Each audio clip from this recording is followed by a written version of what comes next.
Page 284 of The Unfolding is the story of Michael Boggs. I can remember listening to Stephen Curtis Chapman driving down the road, and I remember saying to the Lord, I'll never be as good as Stephen Curtis Chapman. In a still small voice, I just felt like the Lord responded to me, and he said, I didn't ask you to be Stephen Curtis Chapman. I asked you to be Michael. God's story has been unfolding. Since the beginning of time. He invites you to be a part of it. Wow. Another page in The Unfolding. Hey, this is Meredith Foster. Have you ever wondered if that nudge you're feeling is really from God? How do you know when God is leading you to do something, especially when that something doesn't make sense? Well, if you were a fan of Christian music in the late 90s and early 2000s, then you may know Michael Boggs as a member of the group FFH, or you may know him as the singer and songwriter behind the beautiful Christmas song, Come You Unfaithful. But long before any of that, Michael was a teenager with athletic scholarships, big dreams, and a series of decisions that would completely change the course of his life. Again and again, Michael sensed God nudging him towards something unexpected. And each time, he had to decide whether he would trust what he believed God was saying. Along the way, Michael learned about God's friendship, calling, identity, and what it looks like to discover that God's love isn't something you earn. You know, I grew up in a house where my mom took my sister, who was just 4 years older than me, and myself to church every Sunday, whether we wanted to go or not. we went to church. You know, my mom really held down the fort there. My dad didn't go to church at that time in our life, and so my mom was a singer too, and still does sing at her church. So, you know, I grew up. Music was a big part of going to church, listening to my mom sing, and being involved in music at an early age. My mom and my dad actually sang together in a band. In fact, that's how they met. So, cool little side story is my parents were in a band called the American Strings, and they opened up and were the house band for artists like Johnny Cash and Tammy Wynette, and just name, you know, the country artists from that era. Not only were my parents musical, but they were really good at it. So there, you know, a lot of times in the house, we would sit down and, you know, sing hymns and sing songs. So it's sort of like a family affair. And certainly that influenced, you know, my faith as well, because music became a really important thread throughout the fabric of my faith. You know, I connected to the Lord in worship, maybe even before I could articulate what that was, what was actually happening.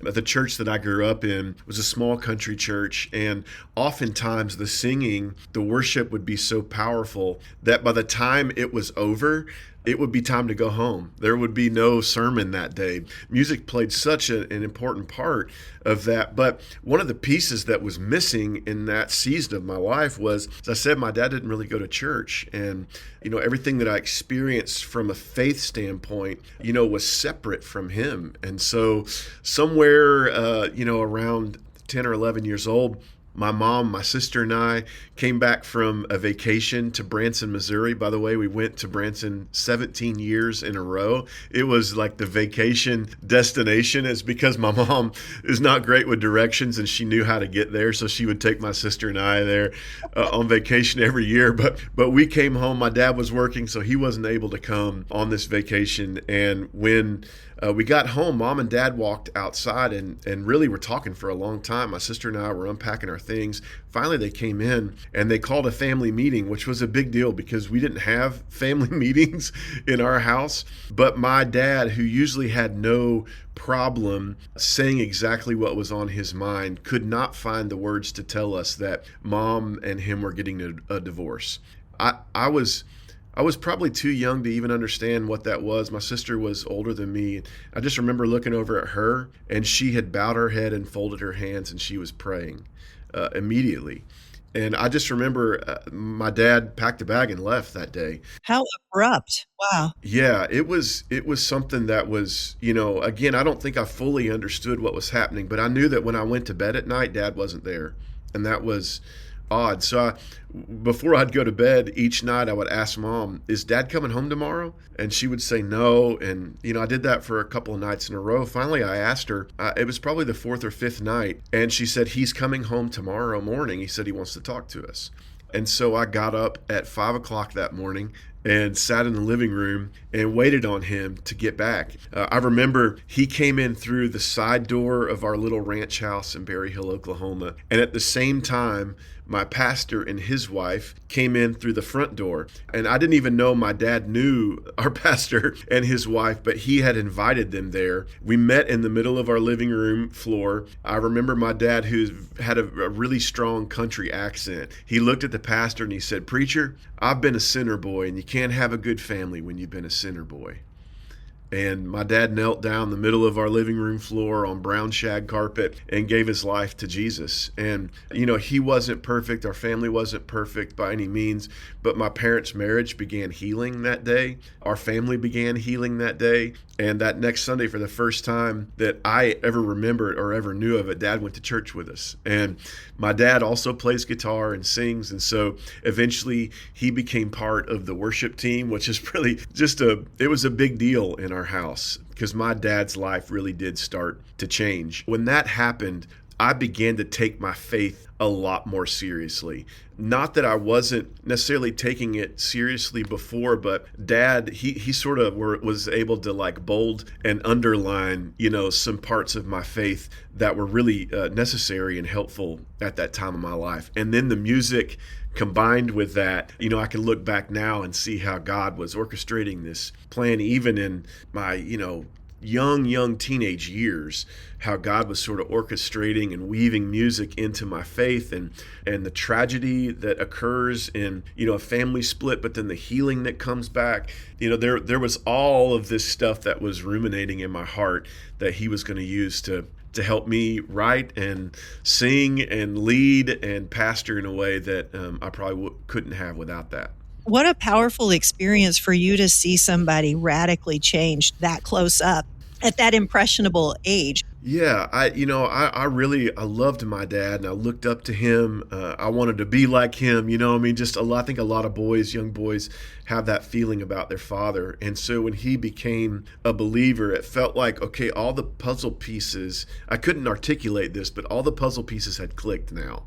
And I was like, okay, the one thing that was sort of hanging out there that I wanted to be like him, but he hadn't yet made that decision. It's like now I can fully follow, my dad and want to be like him in every way and facet. And man, I credit that moment to so many positive things in our family. I mean, the Lord really did an incredible work in my father's life to bring him to a place of salvation. But what he did after that is equally as impressive and miraculous because our family was healed in a lot of different ways.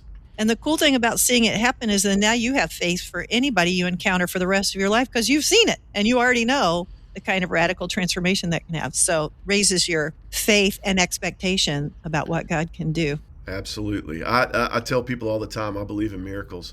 I've seen it in my own life, it's a really powerful thing.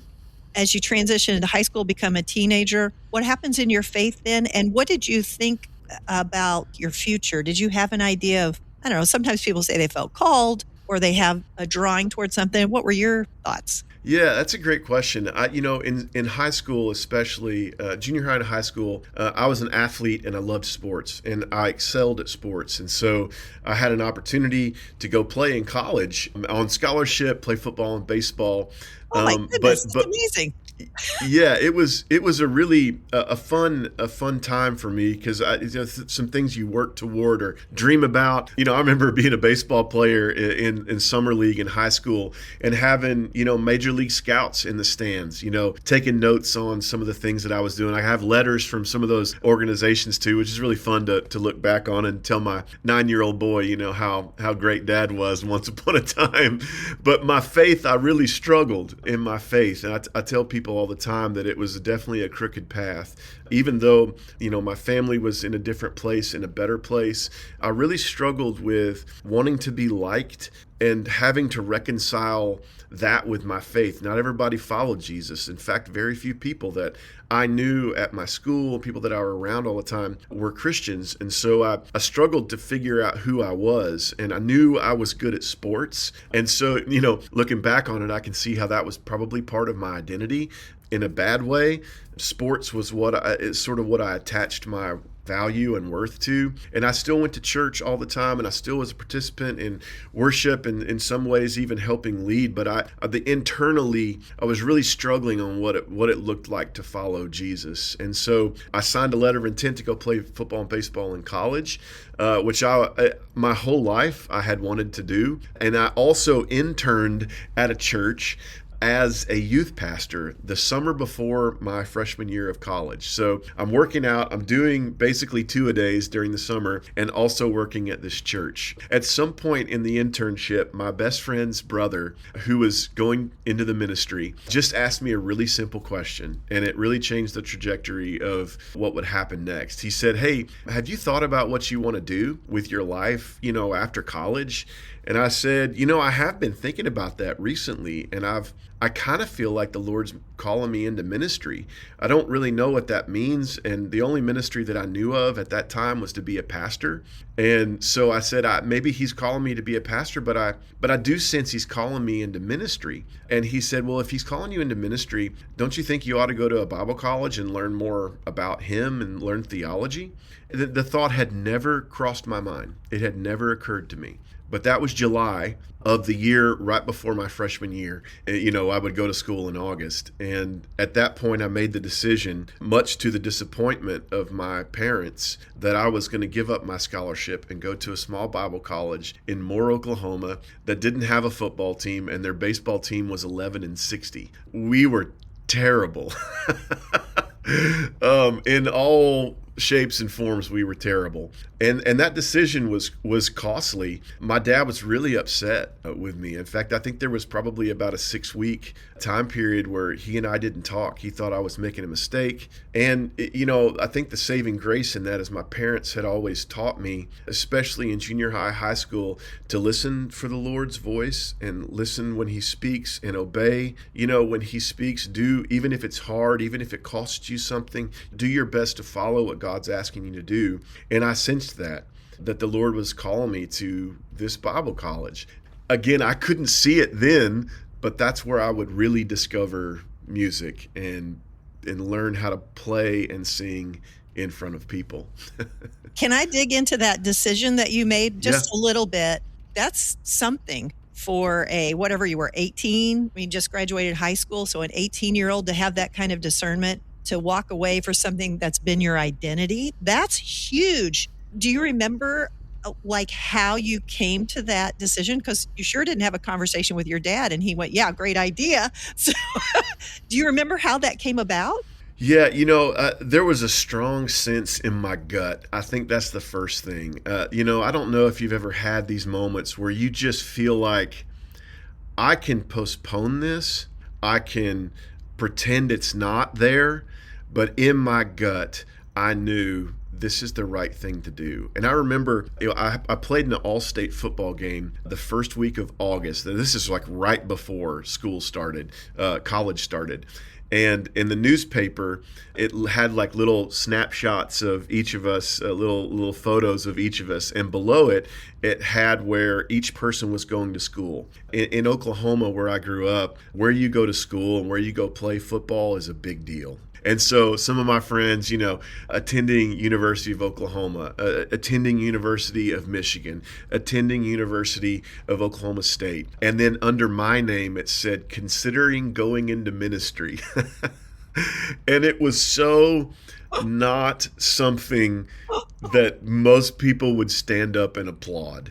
I remember one guy from our hometown that loves football. He said to me, he was like, "What are you doing? Like, you have the rest of your life to read the Bible, but like, you don't have the rest of your life to go play ball. Like, go play sports." And I just remember reading that line though, and it sort of sinking into my heart and me going, "Yeah, that's the right decision." I don't even know how to articulate, but just in my gut, I just knew that it was the right decision.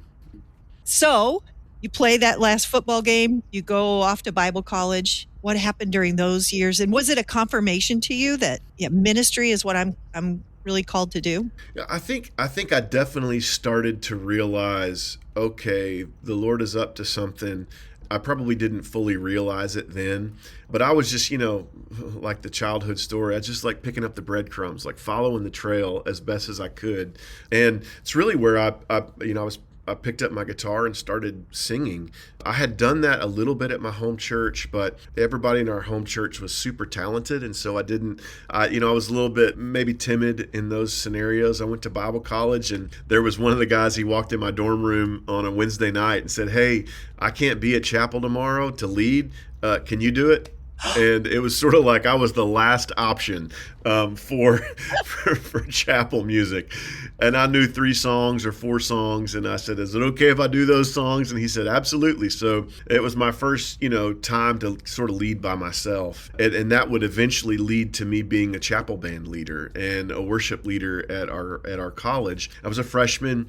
I knew nothing of what I was doing, but I was starting to discover the gift to play guitar and sing and also write. I was starting to write songs at that time and just figure it out. My parents, like I said, were always really gifted at that. So I grew up around it, but I never really sort of stretched my own, stretched my legs or spread my wings to try to do it much myself until then. And that's when I realized, okay, I think there's something here musically that the Lord has given me that I need to pursue. But I was also frustrated with that. I can remember listening to Stephen Curtis Chapman in my blue Pontiac Grand Am driving down the road. And I remember saying to the Lord, I'll never be as good as Stephen Curtis Chapman. I don't have the skill set, the voice, the guitar playing, the writing. I'll never be that. In a still small voice, I just felt like the Lord in his kindness responded to me. And he said, "I didn't ask you to be Stephen Curtis Chapman.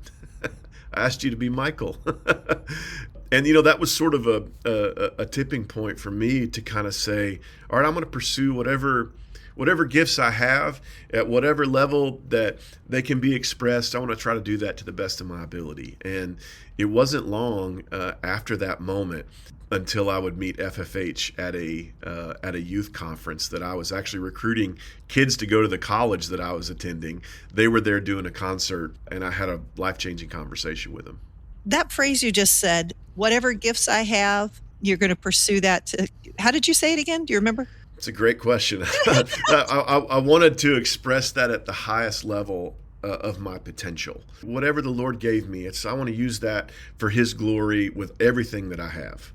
I'm competitive by nature. My personality is I want to be good at whatever I'm doing. And so there's a tension in that where you say, I want to be as good as I can be, not as I want to be as good as someone else. Because so much of my life in sports had been competing and winning and being better than other people. That's how you get rewarded. And the Lord was starting to work on my identity in that phase of my life as well. Now tell me about this encounter with FFH. Were they already called FFH at that point?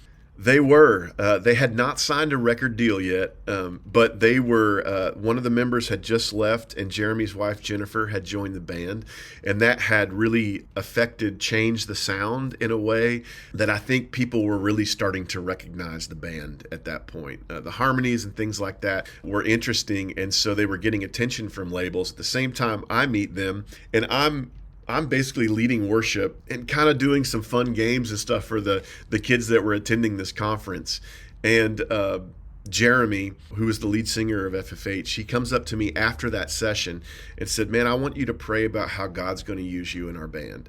And I said, "What do you mean?" He said, "Just pray about it." And he gave me one of the early FFH CDs, and he wrote his name and his phone number down. I still have it. And I had no idea what I was praying about, but I knew that I was going to school studying theology, and I was going to be a pastor. And so I thought, maybe he wants me to be a road pastor or travel with him. They did invitations at their concerts. And so I thought maybe that was it. Finally, he called me a couple months later, and he said, "Hey, I want you to fly to Nashville. We bought you a plane ticket. I want want you to play for our record label that I was pursuing FFH at the time. I want you to play for our management, our radio guy, and I want you to sit down and sing with us. And let's just see what that sounds like and what it looks like. And so I flew to Nashville and, with my guitar, and I never came home.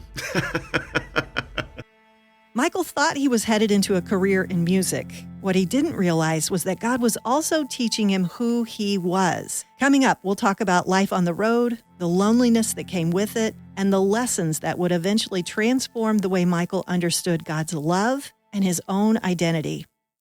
Tell me about what was going through your mind as you're flying to Nashville. You'd never done anything like that. Yeah, I was scared. I say this in all honesty. I wasn't even the third or fourth best musician or singer at my little church that I grew up in, and so the thought of being able to do that with a band. A group of people who, were going to have a record deal. They were already traveling 200 plus days a year and doing concerts. It was overwhelming, and it was kind of hard to believe. But I had practiced. I knew the songs, and even though I had zero formal music training, I had been around music my whole life, and I learned to play by ear. And so I learned some of their songs, and I came in and I played for their producer and their record label and their radio guy at the time and management, and then with the band. And they said at the end of the day, do you want to join the band? And what I had no idea is that one of the guys in the band had just told them a few weeks earlier that he was leaving and he wanted to be a youth pastor in his hometown. FFH was starting to travel more and more, and he wanted to travel less and less. And so there was an opening in the band about the same time that they were about to sign a record deal. And so I got to be a part of that very first radio single. I remember a song called One of These Days when it came on the radio, sort of changed our trajectory as a band. But I remember celebrating that on the bus when it went number one. And it was, I went from a college dormitory leading worship, in my dorm room, to being on a stage in front of a couple of thousand people singing a song that just went number one on the radio. It was really a Cinderella story that I was not in any way, shape, form prepared for. But I look back on that and, thank the Lord that, he gives you the courage and the boldness and the faith to take steps of obedience even when you're not ready for what it is that you're stepping into. Because if I had known what I know now, I might have been too afraid to take that step, to go that route. I dropped out of college and joined a band. That's what every parent wants their kid to do, right? It's like, who does that? But I did. I loaded up everything I owned in that blue Pontiac Grand Am, which there was still room, by the way, in that little car. I didn't have much, but I loaded everything up and I put it in storage for a little while, and then finally got an apartment at some point my first year there, and we traveled for the next 8 years. Most of those years, 200 plus days a year, and I started to learn what it meant to really write songs and to work on that craft as a songwriter. A friend of mine named Tony Wood, who is an incredible songwriter. I don't know how many number ones that he has, but it's a lot. He took me under his wing and taught me how to write songs and, write songs not just for me or our band, but for other people. And so, at that point, it's like the Lord had set me on a path, and I kind of realized, okay, this is a musical path now. And there's one thing I forgot to mention. When I was going to school, before I joined FFH, there was a moment where I was a little bit unsure of what to do. I had asked a couple advisors at my college. FFH has now offered me to come on the road and travel with them. But to do that, I had to leave school. And I said, do you think this is a good idea? And everybody, all my advisors looked at me and they were like, this is a terrible idea. Don't drop out of college and join a band. That's the beginning of a lot of bad stories. But I took a mentor friend of mine. His name is Mark Brawley. He's still a mentor of mine today. He's my New Testament professor, but he was also a musician and a worship leader. And we went to Denny's one night, and over a Grand Slam breakfast, I asked him what do you think that I should do? Should I pursue this musical path, or should I stay in college? And I mean, really without hardly any reservation, he said, I think you should do it. Like, you should pursue this thing. And I said, why? You're the only person that gave me that advice.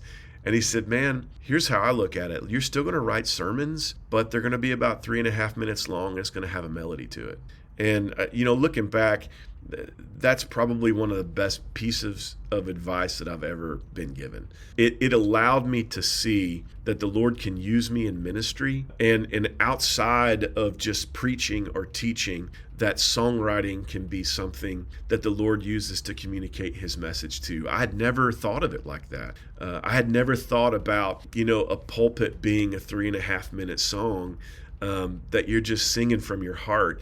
But it did allow, it's like looking back and seeing my dad as a songwriter and my mom and him singing together and the faith journey. And then it's like I'm trying to figure that out for myself in college. And then 1.5 years in, it's like, okay, now you're ready to go to Nashville and try to learn, how to do this thing at a higher level. But it wasn't just about doing it at a higher level. It was about communicating the truths in Scripture and the truths about God. And that's something that, all these years later, I'm still doing and still trying to get better at, still trying to figure out.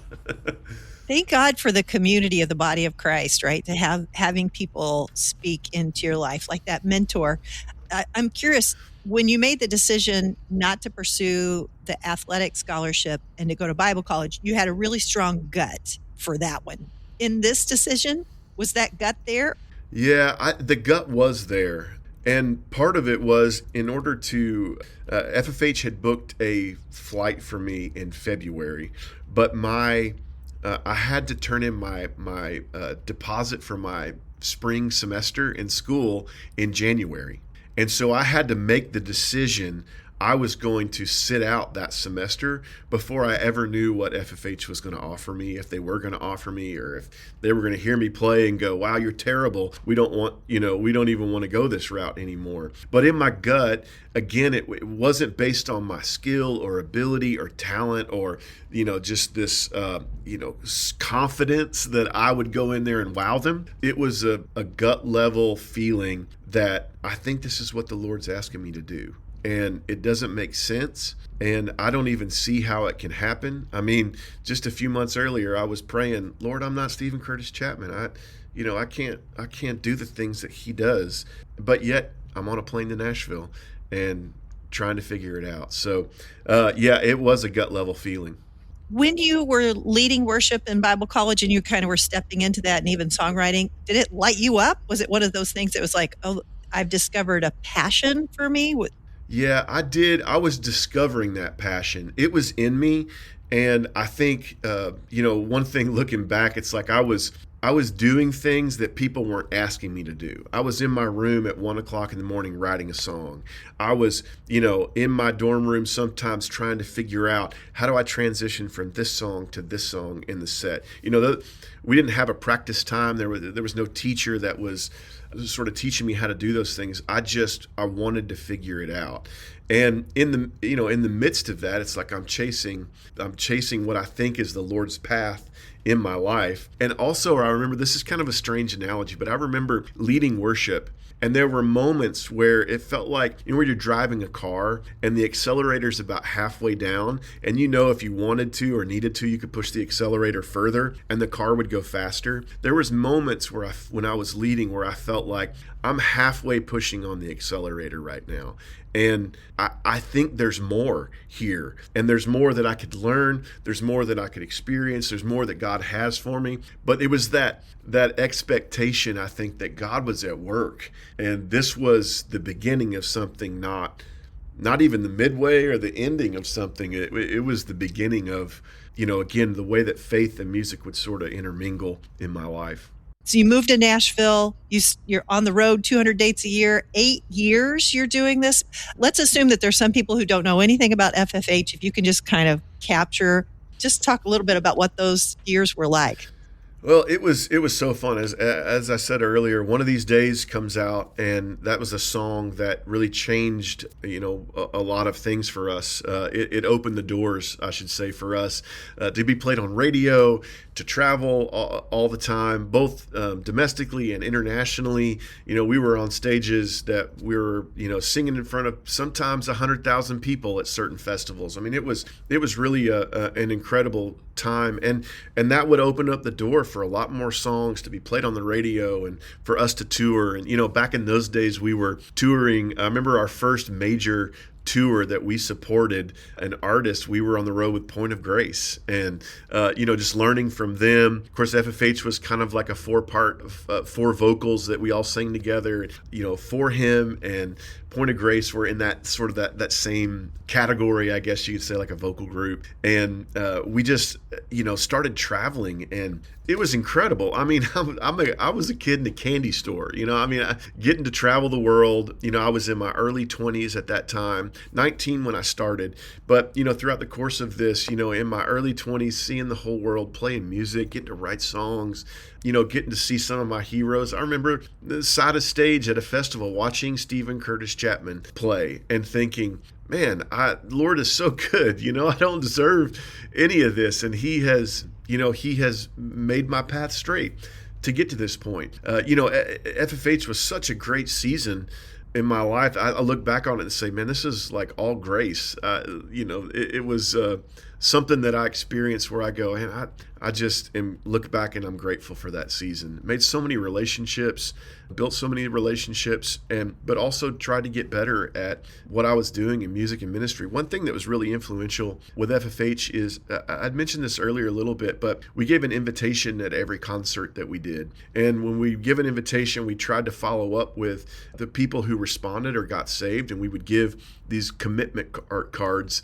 to area churches so that they could follow up, so that person could get plugged into a church. And I remember being so moved by that process. FFH was doing that before I got there. So I feel like I joined in with it, but it was something I was so proud of. And I was so like, man, this is, a band that comes in that plays a concert. It's not necessarily their responsibility to do things like that, but we took it that seriously and wanted people to continue their journey with Christ. And I credit, Jeremy and Jennifer and Brian and Jennifer's parents, Ken and Kathy, who were our road pastors and helpers, during that season, that really counseled the band to do that. And I can look back again and see, I know why it meant so much, because the Lord was calling me into ministry. And eventually I would work in a church where I would be doing trying to do the same thing, walk with people, in their own journey, in their own life, but trying to connect them to the local church. And so that season was just super special, and I'm so grateful for every moment of it.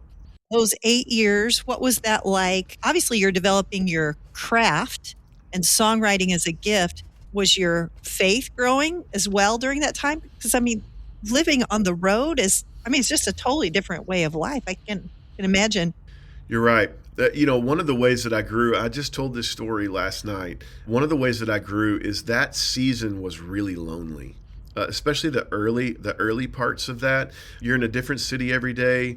If you have any hope of a relationship, either like friends or, a significant other, a girlfriend, it's really hard to have that kind of relationship when you travel that much. And I remember being home. There was one particular night I was home, and it was like a Wednesday. We had like 24 hours off. We were, going to be on the bus the next day. And I remember sitting in my apartment at the time. I had a futon that was also my bed, but also seating when people came over to my apartment. And I just remember feeling like, man, Lord, this is a lonely season. And in some ways it didn't even feel fair for me to say that, because I'm like, man, I'm getting to do something that I really enjoy, and a lot of other people would love to do this. But sitting in my apartment, that night, I remember thinking, this is hard. I was telling this story to some students last night. I was like, some of my friends would make fun of me because I really didn't have any friends like in Nashville. They were all friends from back in Oklahoma where I grew up, and they'd be like, oh, Boggs is dating God on Wednesday night. He's in his apartment singing to the Lord. And but it's really where I discovered like God as friend, because when you don't have anybody else really, especially in those moments in my apartment, man, you learn that God is really as close as a brother. And there's moments even now when I lead worship where mentally I go back to 305 Brentwood Place, second story, third story of this little apartment complex, and it's just me singing to the Lord, trying to express my heart, trying to worship him and praise him, and maybe even move my heart in more of the right direction. And so I am grateful for those times, but I'd also, talking to college students and young adults who are in a similar situation, I understand how lonely that it can be and how that can mess with your mind a little bit. Am I doing the right thing? Should it be this hard if, and me enjoy it this much at the same time? Is God in the middle of this? And he was, but he was revealing himself as friend, which, again, is God's kindness to me. That I would, at 47, I look back and go, wow, it's cool that God was teaching me that he wasn't just Lord and Savior and healer, Redeemer, but he was also revealing himself as friend to me in my early 20s. It's the Lord's kindness. So you did that for 8 years. Did you have a sense about what was coming next? That's a great question. I remember our manager told us when we first met with him, normally, if you're successful, you get about 10 years in the Christian music business.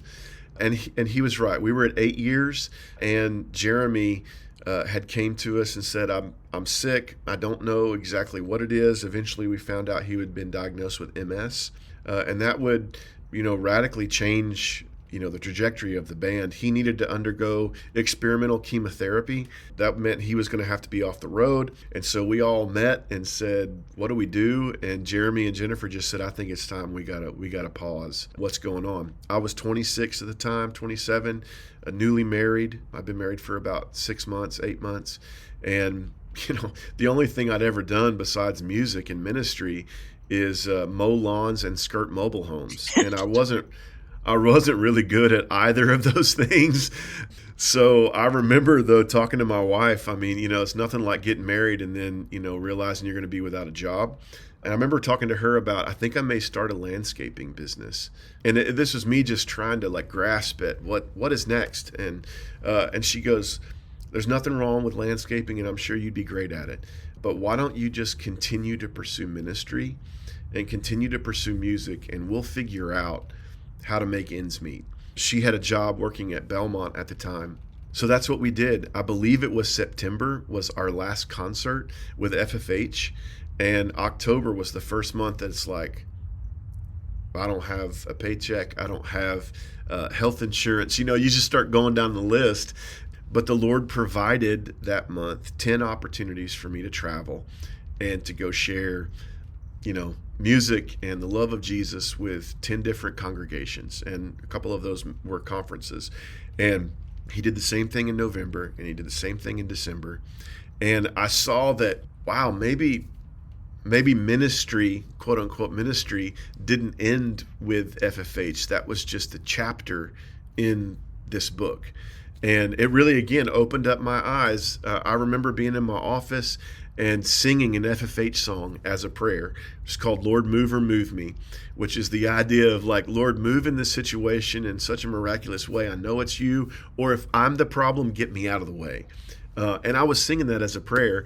And I just had this peace, this sense of gut feeling that the Lord was taking care of me. And I didn't see how that was working, and I didn't know exactly what that would look like, but the Lord would allow me those opportunities. He kept doing that throughout the next year. I discovered this. We had been leading, FFH had been leading worship at a ministry called Kairos in Nashville, Tennessee. That was a young adult Bible study for college students and young adults. And we had been a part of it in sort of the infancy of that. And I was still attending and helping. The church comes to me at some point, maybe 6 months into that, and says, hey, would you consider being the worship leader for this gathering? And I said, I would love to. And it was something it was one of those things you don't even have to pray about. Both Keely and I had been so ministered to by this Bible study that's something I said yes to. And again, I led there for the next 17 years. Wow. It was something that was a couple hundred students in, a fellowship hall at a Baptist church that turned into, a couple thousand students in that fellowship hall, spilling out of it eventually in a different room because we didn't have room for them. And I started to understand, okay, the Lord, this is a different phase of ministry for me. And I still was doing the road thing and making music and recording music, but I was also working in the local church, and I was pastoring people, shepherding people, and also trying to figure out what that looked like in the context of a worship service. And again, God's grace to me, his kindness to me, that he allowed me to be around people that were smarter and better and more wise than I was, and I learned from them. And again, spent the next 17 years being a worship pastor there. And of course, now I'm a worship pastor at a church in Oklahoma, and I'm still kind of doing the same thing, sharing music, still traveling some, and the Lord has been so good. How long ago did you leave Nashville, and how did that transition happen? Yeah, it's almost 4 years ago that we left, and I knew that season of Kairos was coming to a close. My son was just about to enter kindergarten at that time, and we have a school that's connected to our church here in Owasso, Oklahoma. And we took a trip out to Owasso just to see family. My family and my wife's family lives here in Oklahoma, and we took a trip out. And the pastor of this church said, "Hey, let me show you around a little bit." And I had been here at the church before, but I had never seen the school. And when he did, on that tour, I was like, that gut feeling again of like, this. I feel like there's more here than just the tour of a school. And then he had talked to me a little bit about, hey, our worship pastor had, recently left and took another job at a different church, and would you ever be interested? And I think he asked me that question in June. We made the decision July 4th that was the next step for us, and we moved in August. So it was super fast. But again, we knew it was the right thing, and it was sad too. So much of 25 years of my life, and of course my wife's life there too. Our son was born there. All those relationships, the community, and people that we loved, and we were away from our family, so our friends became like family in a lot of those ways. Holidays and things that we would spend. So there's some grief that came with leaving, but there was also gratitude, because when we came here, it's like, one, we know the Lord is in this too. Our families are close. Grandma and Grandpa are great babysitters, and they're cheap. They work cheaply, and I get a chance to to be a part of the local church here and in the community that largely that I grew up in. Wow. I love that you have this history with God where you've developed that gut. I wish we could peel apart the gut and really what goes into that? What have you developed in your relationship with God that contributes to that gut feeling? 2 questions. What do you think contributed to your relationship with God such that you have a gut that is even there? And the other was, when you left Nashville, did you feel like you were leaving songwriting as well? Because Nashville is songwriting city. Yeah.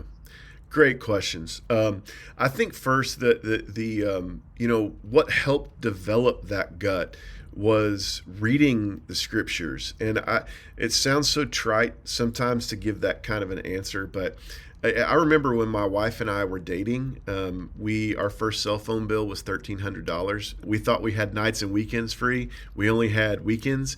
And so we had this huge bill that we couldn't pay for at that time in our life. She was in college and I was early 20s. And so we wrote letters back and forth to each other. There are things, we still have those letters, by the way, and I can remember things about I could tell when Keely was writing me what kind of mood that she was in, what had happened that day. I remember little, kind of funny things, like instead of dotting the I, she'd put a little heart around the or above the I.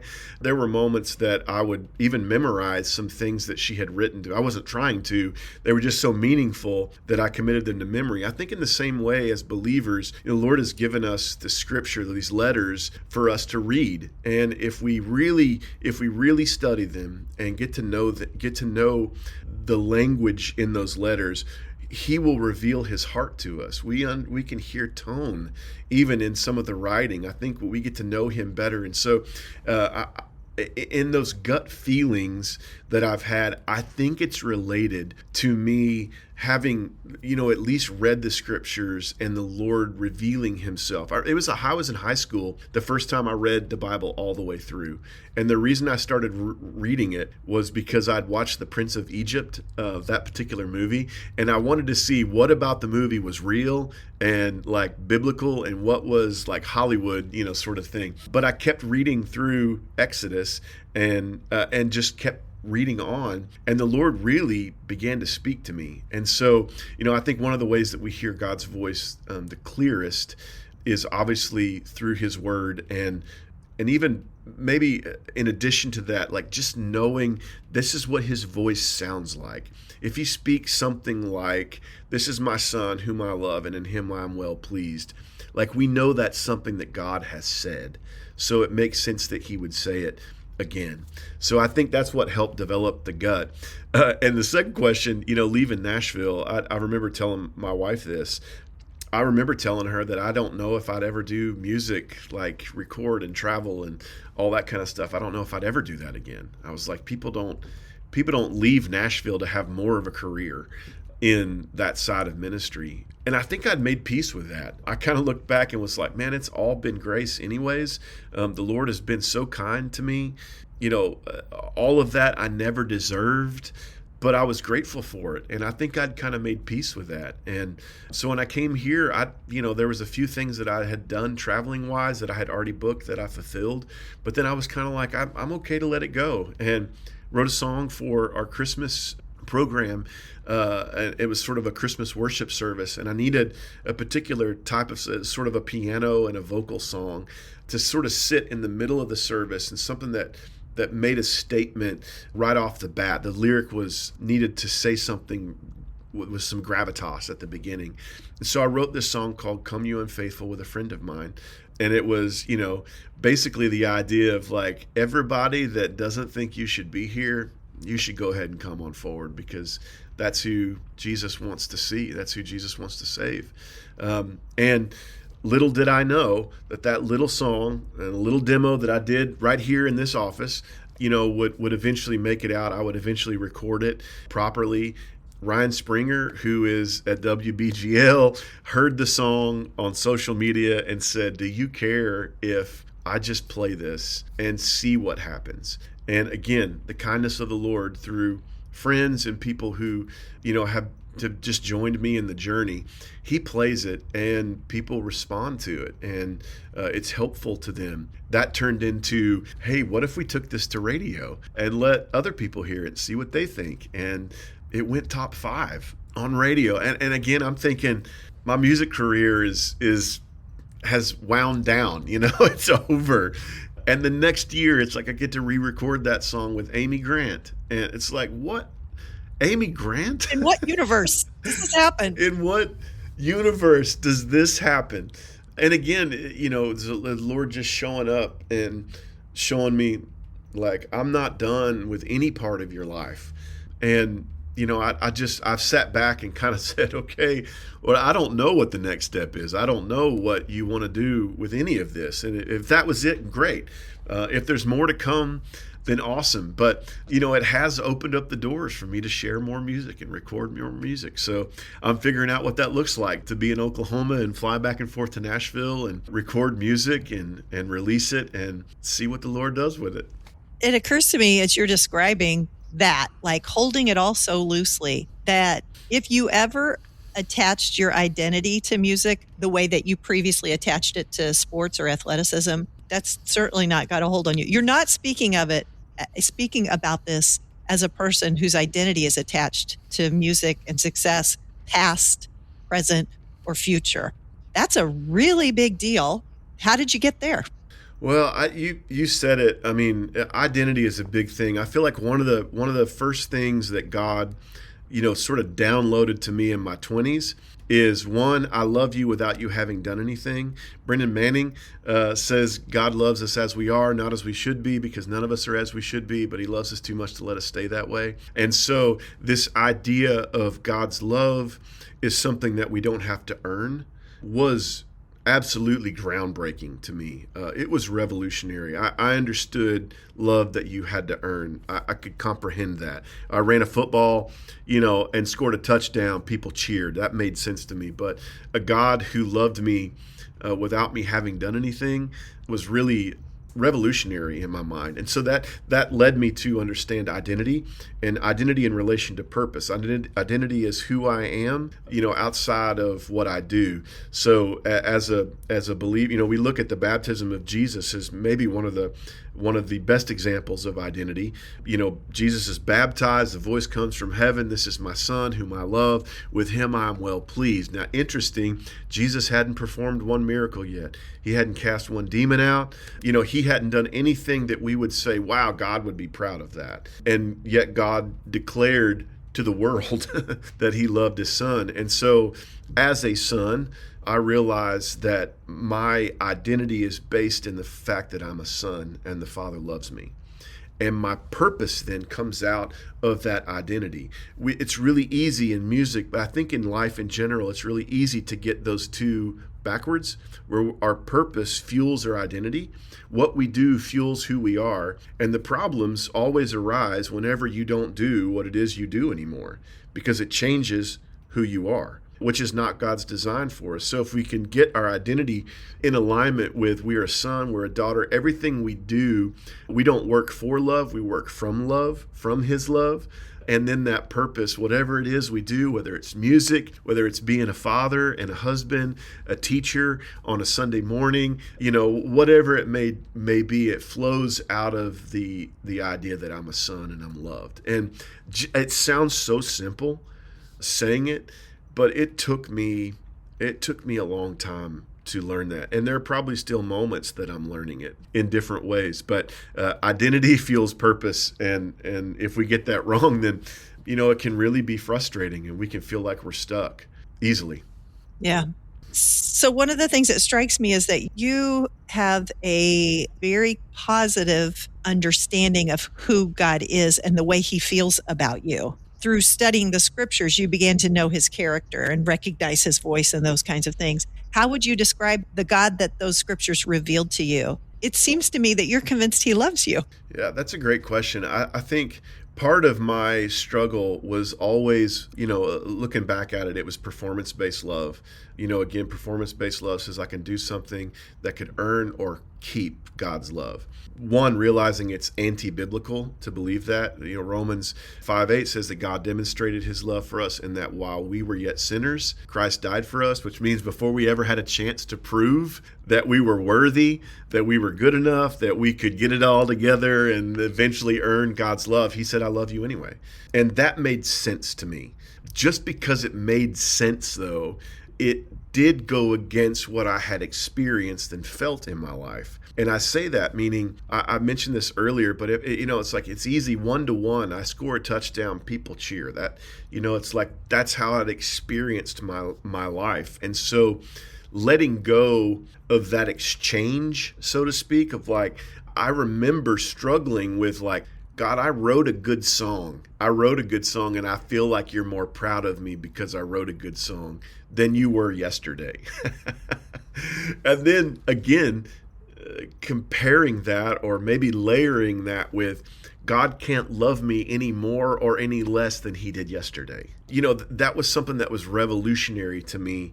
And Brennan Manning, I will say, his writing is probably what was a catalyst for me to understand that. Abba's Child, Wisdom of Tenderness, Ragamuffin Gospel, those type of books were really, really foundational for me in discovering that God's love wasn't based on anything that I did. It was based on his character and who he was. And it was a gift to me. Over the years, and I've even said this before, there's been markers along the way where I feel like that's been reinforced. My grandfather took care of my grandmother when she had Alzheimer's. She eventually forgot who he was and who any of us were, and he would wake up in the morning and he would teach her how to eat breakfast. He would paint her fingernails for her. My grandma was kind of fancy, and so my 83-year-old grandpa would get out nail polish and his hands would shake, and he would make sure that her fingernails were painted. And I remember asking him at one point, I said, Grandpa, have you ever thought about getting somebody to help you take care of Grandma? Like, this is a 24-hour-a-day, 365-day-a-year job. Have you ever thought about a nursing home to help take care of Grandma? And I remember he stopped me in that conversation, and he said, Michael, your grandmother took care of me for the first 50 years. I'm going to take care of her for the next 50. That statement, it's all I thought about the day that he said it. I went back into my car. I was in my early 20s when that happened, and I just put the car in park and I sat there and cried. And I've cried enough tears to know there's usually a message in them if you pay attention. And so I bowed my head and folded my hands. I said, Lord, what is it about this that you're trying to say to me?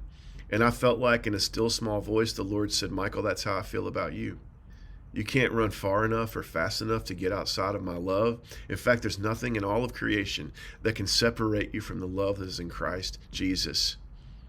And there's moments like that where the Lord has been kind to remind me, not just with his word, which is one of the primary ways, but with examples from my own family. This is a little glimpse of what unconditional love might look like. For better or for worse, in sickness and in health, my grandpa meant it. And he demonstrated that in a way that helped me hear the overtones of the Lord's love for me and for us.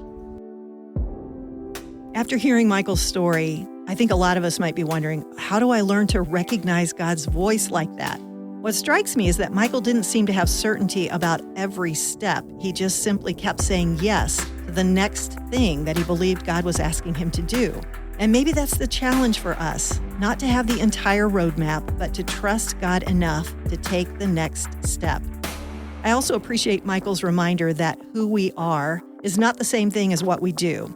Our jobs change, our roles change, our seasons of life change, but our identity as sons and daughters loved by God never does.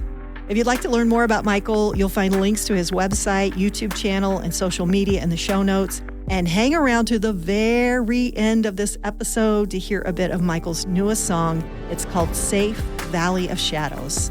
Michael, thank you so much for sharing your story. Hey, before we go, I just wanted to share just a little good news with you. A couple of weeks ago, The Unfolding was named Radio Podcast of the Year by Christian Music Broadcasters. They presented the honor at CMB's annual Momentum Conference in Orlando. It was such a privilege to be nominated. It was so much fun to win. Thank you for listening to these stories. You are a part of the reason that The Unfolding is what it is today. Hey, speaking of thanks to our Unfolding team, the incredible Michael Shermack and our producer and network director, Jason Rackow. The Unfolding is a part of Faith Podcasts. You can find more inspiring stories at myfaithpodcast.com. And if you've been listening and thinking, I have a story like this, we would love to hear it.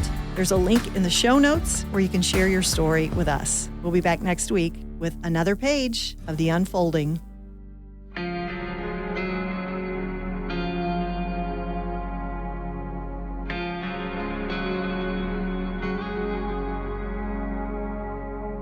Good shepherd, you bring me comfort. Your hands, they patiently lead. Through the pastures of green I will follow, 'cause you made a way for me. The enemy's here, but you're quietly setting a table for me. And the chaos and the noise are surrounding, but that doesn't change anything. 'Cause even in the valley of the shadow, you still find a way to make it hollow. Your version of a victory might not look the same to me, but even in between the rocks and every hard place, you're safe. You're safe.